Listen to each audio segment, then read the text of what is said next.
Le film commence avec deux hommes noirs modernes en sous-vêtements de luxe vendus aux enchères. Ils sont enchaînés par le cou et il apparaît que l'endroit est un marché d'esclaves. Ensuite, le film retourne en arrière dans un flashback où tout a commencé. L'histoire tourne autour de deux demi-frères en conflit, Régis et Joël Grossier, originaires des Antilles qui mènent des vies complètement différentes. Joël est un homme noir monoracial tout juste sorti de prison après avoir purgé une peine pour vol du sac d'une vieille dame. Actuellement, il vit avec sa mère et sa fille de 9 ans. Il est chroniquement au chômage et blâme le racisme pour tous ses malheurs, surtout son absence d'emploi. Cependant, il n'a jamais vraiment cherché de travail. D'un autre côté, Régis est un homme biracial. Il est marié à une femme blanche et a une fille de 9 ans avec elle. Il vit dans une ville aisée et est bien intégré dans la haute société. Régis travaille à la mairie locale en tant qu'assistant du maire. Un jour, Régis reçoit un appel de son oncle lui annonçant que son père est mourant et que le dernier souhait du vieil homme est de voir tous ses enfants. Cependant, Régis ne porte aucune attention à son père absent, car il n'était pas là quand Régis était enfant. Il procède ensuite au dîner avec sa famille, mais sa femme folle le menace de coucher avec d'autres hommes s'il ne rend pas une dernière visite à son père. Elle a sauté sur cette menace étrangement vite. N'ayant pas le choix, il accepte à contre-cœur. Le lendemain, Régis prend un vol pour sa ville natale où réside son père. À l'aéroport, il tombe sur Joël, qui est aussi venu voir leur père. Les frères, qui ne se sont pas parlé depuis plus d'une décennie, mettent leurs différends de côté et louent un taxi ensemble.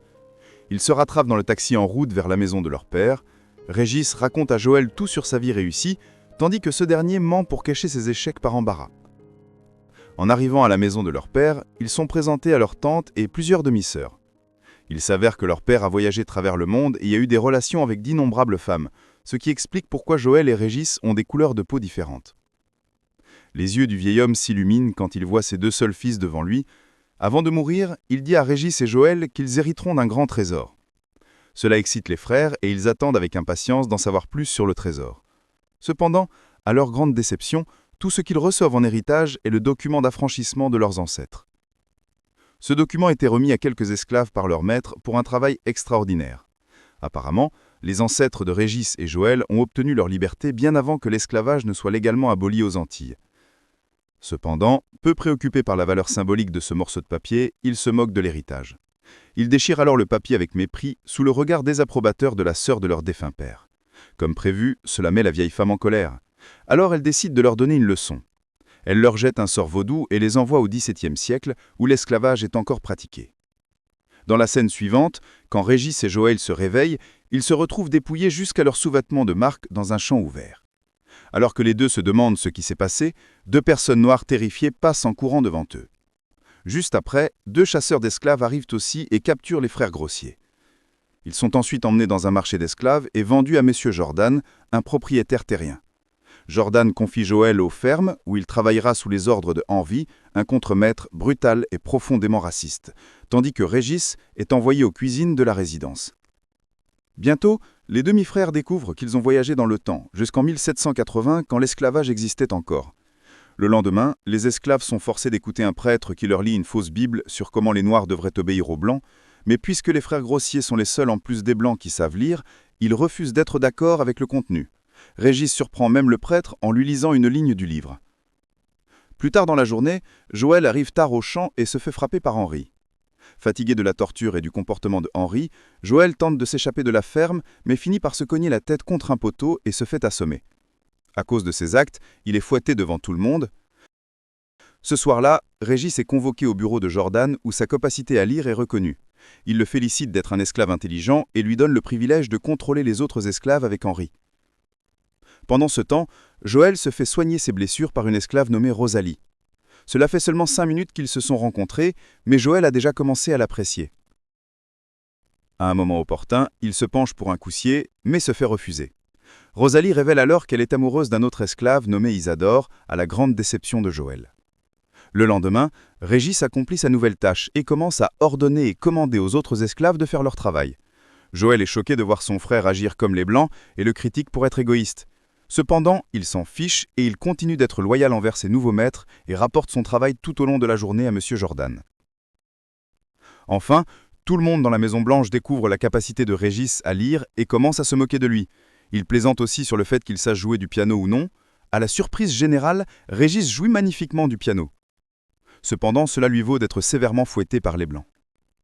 Finalement, excédé, Régis veut partir et le lendemain matin, les deux frères fuient la plantation en montant secrètement dans la calèche d'un homme juif nommé Isaac.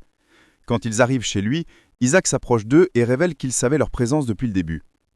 Les frères le supplient d'avoir pitié, mais à leur surprise, Isaac leur offre une grande hospitalité et attention, car les Juifs sont aussi victimes de discrimination. Bientôt, les hommes de main de Jordan arrivent chez Isaac à la recherche des deux frères. Mais avant qu'ils ne se fassent attraper, Régis et Joël font leurs adieux à Isaac et fuient par la porte arrière. Ils se dirigent vers le rivage où ils prennent un bateau abandonné et partent en mer. Ironiquement, ils croisent le chemin d'un navire utilisé pour transporter des esclaves aux enchères et sont capturés et emprisonnés. Finalement, les frères grossiers se retrouvent dans le même marché d'esclaves où ils sont achetés par les hommes de main de Jordan. Heureusement, sur le chemin du retour à la plantation, les frères sont sauvés par une tribu africaine qui s'appelle les Marrons. Ici, il est révélé que les personnes de la tribu étaient tous des esclaves autrefois, avant de fuir leurs propriétaires. Ils sont accueillis dans la tribu et ils commencent à chanter avec le chef de la tribu. Cependant, Régis, qui est lui-même marié à une femme blanche, refuse de chanter quand les Marrons parlent de tuer les Blancs. Cela met la tribu en colère et elle se retourne très vite contre les frères, mais heureusement, Régis et Joël parviennent à distancer la tribu et atteindre la sécurité. Le lendemain, les deux se retrouvent dans un endroit inconnu où ils voient leur tante qui leur a jeté un sort. Les frères réalisent bientôt que c'est elle qui est responsable de les avoir renvoyés dans le temps. Ils la supplient de retirer le sort et mentionnent qu'ils feront tout en quoi. Au début, la vieille femme refuse, mais quand les frères continuent à supplier, elle leur donne un clou. Elle leur dit que le seul moyen pour eux de revenir au présent est de retourner à la plantation et de réunir leurs ancêtres Isadore et Rosalie. Elle leur dit aussi de rectifier l'erreur, sans donner de plus de détails. Elle probablement fait référence à Joël qui a tenté d'embrasser son arrière-arrière-grand-mère. Avant de disparaître, la femme laisse derrière elle sa pipe spéciale et ordonne aux frères de la fumer quand ils auront accompli leur mission avec succès. Alors que les deux réfléchissent à des moyens de gérer la situation, Joël se rappelle soudain avoir vu ce qui ressemblait à Isadore avant des relations intimes avec un autre homme. Il a aussi enregistré une vidéo de l'incident sur son téléphone et la montre à Régis, geste discutable Joël. Les deux frères sont alors convaincus qu'Isadore est homosexuel et ils croient faussement que c'est l'erreur qu'ils sont censés corriger. Dans la scène suivante, Joël et Régis retournent à la plantation. Ils essaient de négocier avec M. Jordan sur leur punition, mais ça ne marche pas pour eux. Au lieu de cela, ils se font marquer du sel de la plantation. Ensuite, ils retournent à leur Utache et commencent à planifier leur plan d'action. Pendant ce temps, dans le manoir, les Blancs célèbrent la fête de mariage de la fille de M. Jordan. En profitant de cette distraction parfaite, les frères organisent leur propre fête pour les esclaves. Ils volent secrètement un tonneau de rhum de la distillerie pour enivrer et activer la romance entre Isadore et Rosalie. Cependant, leur plan rencontre un obstacle quand Régis aperçoit Joël en train d'embrasser Rosalie à cause de son attraction pour elle. Ensuite, les deux frères improvisent et aident physiquement le couple à avoir des relations intimes pendant qu'ils dorment. Une fois que c'est fait, ils sont convaincus que leur mission là est accomplie. Croyant qu'ils peuvent rentrer chez eux quand ils le veulent, les frères décident de se venger des Blancs. Ils se dirigent alors vers le manoir armé où il humilie tout le monde. Joël embrasse la fille de Jordan alors que Régis commence à détruire les meubles et même gifle un blanc-bec. Tout à coup, Henri fait éruption dans la pièce avec un pistolet et menace les frères. Cependant, Régis et Joël ne montrent aucun signe de peur et procèdent à l'utiliser la pipe. Malheureusement, quand ils la fument, rien ne passe. Il semble que la pipe magique donnée par la vieille dame ait été remplacée par une pipe ordinaire. À cause de leurs actes, ils sont enfermés dans une cage et sont condamnés à être exécutés le lendemain. Cette nuit-là, les frères deviennent émotifs et commencent à contempler leur choix de vie. Régis parle de son mariage qui échoue, tandis que Joël avoue qu'il est fauché et sans emploi. Après quelques heures, alors que les frères se confortent encore mutuellement, Henri arrive et les emmène au champ où ils sont censés être pendus. Enfin, juste avant l'exécution, le fils de M. Jordan, Victor, s'enfuit dans la forêt car il ne peut pas supporter de regarder la scène. Rosalie le poursuit et découvre bientôt qu'il est tombé dans la rivière voisine. Tous les membres de la famille paniquent et se précipitent sur les lieux. Cependant, Isadore profite du tumulte et sauve les frères en assommant Henri au passage. Il leur ordonne de courir pour sauver leur vie, ce qu'ils font. Alors que les frères fuient, ils tombent sur Victor, qui est emporté par le courant. Sans réfléchir deux fois, les deux sautent dans la rivière dangereuse, mais à la surprise de Régis, Joël ne sait pas nager. Cela rend sa tâche encore plus difficile, mais il parvient quand même à sauver à la fois son frère et Victor. Reconnaissant grave les frères d'avoir sauvé la vie de son fils, M. Jordan les libère. Les demi-frères reçoivent exactement le même document d'affranchissement qui leur a été remis par leur défunt père. Cependant, au lieu d'accepter la liberté et la récompense, ils demandent à M. Jordan de libérer Isadore et Rosalie et de leur présenter le document. Le monsieur trouve la demande très étrange, mais néanmoins, il accepte. De cette façon, Les frères ont réussi à libérer Isadore et Rosalie, mais ils ne savent toujours pas où trouver la pipe magique qui les aidera à retourner à l'ère moderne. Avec les jours qui passent, ils commencent lentement à accepter qu'ils ne reviendront peut-être plus à leur époque. Un jour, Isadore et Rosalie font leurs adieux aux frères et quittent la plantation avec le papier.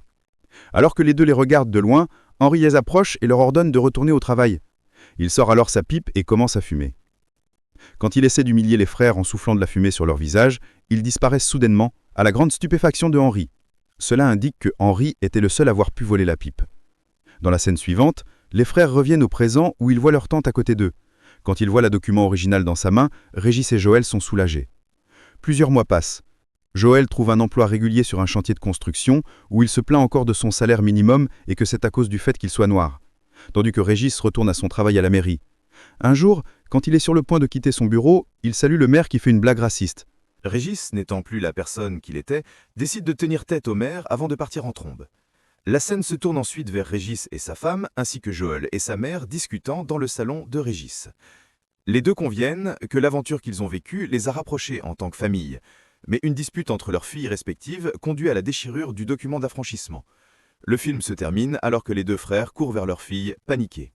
Merci d'avoir regardé. Si vous avez aimé, likez et abonnez-vous pour plus de récaps. À très bientôt.